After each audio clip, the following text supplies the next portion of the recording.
Stadiumi i Gostivarit nga dita e sotme në disponim do të ketë 2 pjesë të tribunave që mundsojnë praninë e numrit më të madh të tifozëve.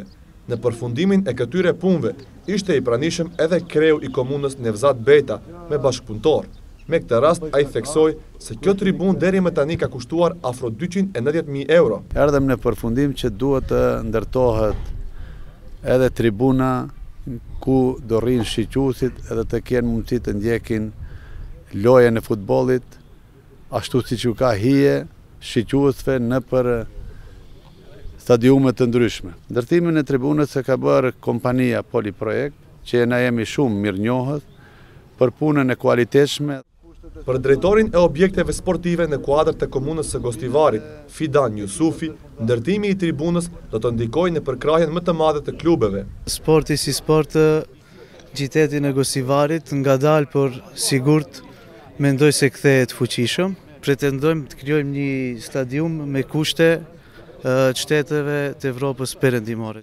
Stadiumi i Gostivarit në të ardhmen pritet të plotësojë edhe normat për zhvillimin e ndeshjeve ndërkombëtare.